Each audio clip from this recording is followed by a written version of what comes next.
The first of the five, let's say these are the worst blocks that I've seen for people, these inner mindset barriers, is being a lone ranger.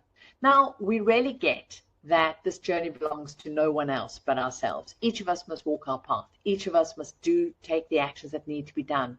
But no one successfully does it alone. And there's a real challenge here. All of us must make it our own and let go of the illusion that somebody is coming to rescue us. We grow up with these, movies and wonderful fairy tales and the chick flicks, and they, continue all the way through that. Some knight in shining armor is going to come galloping in and kiss us on our forehead. We're going to wake up and they're going to say, "Oh, my darling, don't worry, I'm here. I'm going to look after you. You can get on and do all the fun little stuff." And a part of us wants to almost be kept a child and not have to take full responsibility and accountability for our lives. And it can feel devastating that when we they have to let go of that illusion that there is nobody coming in to rescue us. But when we let that go, and this is men and women, there's that little part, be it somebody in our business, maybe it's our partner will handle that stuff, maybe it's that financial advisor, maybe it's that government, maybe it's that hack that you're going to find. And when we really get, okay, nobody is coming to rescue us, but it's not a problem. The reason why nobody is going to rescue us is that we are already here, that someone is already here, and that someone is you. You are the one you've always been looking for. And you go, "Oh, wow, that is great." And as you do that, then you also got to go, "But you're not meant to do this alone."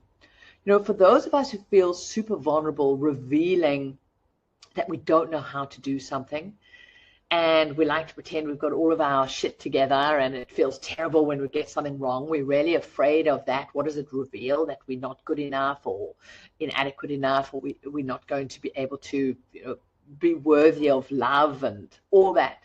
And we only want to show our homework when we know we can get that gold star. We really can look and see that this is a deep trauma-based anxiety. We have a fear of being rejected. We have a fear of asking a silly question. We have a fear of revealing that maybe we're not up to it. And so we want to hide on the edge, maybe find out how to do it. But engaging, being able to be messy, diving on in is very, very scary. And so for those of us covering lone rangers, and I certainly have been, we've got to learn to ask for help and receive help and be okay with the messiness of the learning process. Sadly, many of us develop this lone ranger affliction as we get older.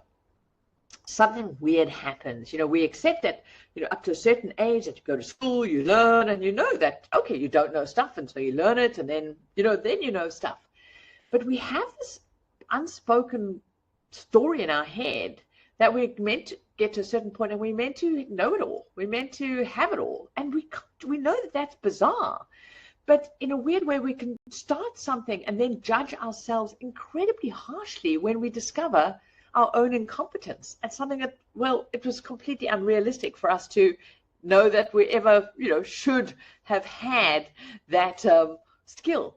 And so this is so important to just acknowledge that maybe this is happening in your life. So those of you can recognize, like, oh, maybe you do this in areas of your life, and it just feels really uncomfortable. Like somehow you think yourself a lesser person, that you start something new and you realize you're incompetent, and then you feel maybe I'm not good enough.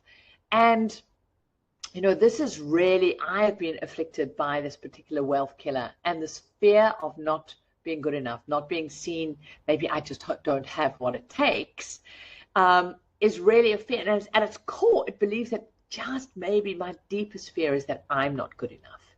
I don't have what it takes to really be able to have what I want. And one of the ways that I've been able to overcome this is realizing that that fear will always be with me, but I don't let it drive my life.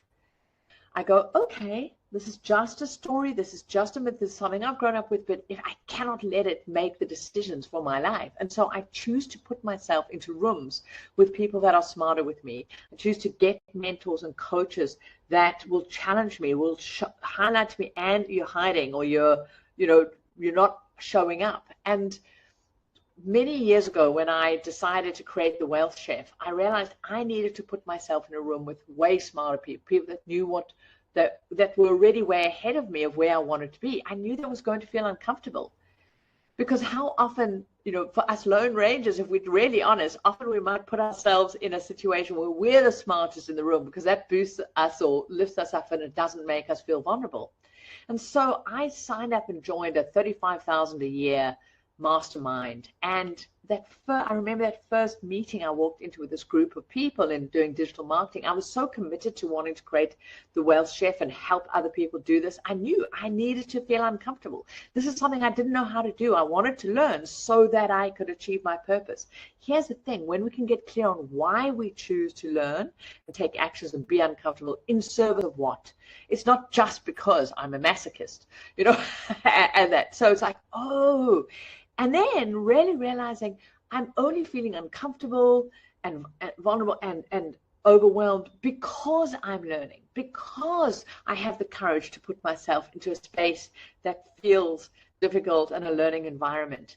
And this is where I got to see, the price is one thing, which felt a bit uncomfortable paying that price, but more the value of being able to have my incompetence revealed to me so that I could then take action, and separating out who I believe I am versus the behavior and the results I have, and realizing learning and engaging my skills is not a reflection on me, my core enoughness. It's just an area I haven't learned about. And so when it comes to creating your wealth, your investing, your financial skills, be okay to get uncomfortable, because this is really super, and learn how to differentiate actions and learning from you and get engaged, ask questions, participate, because this is how you get there faster.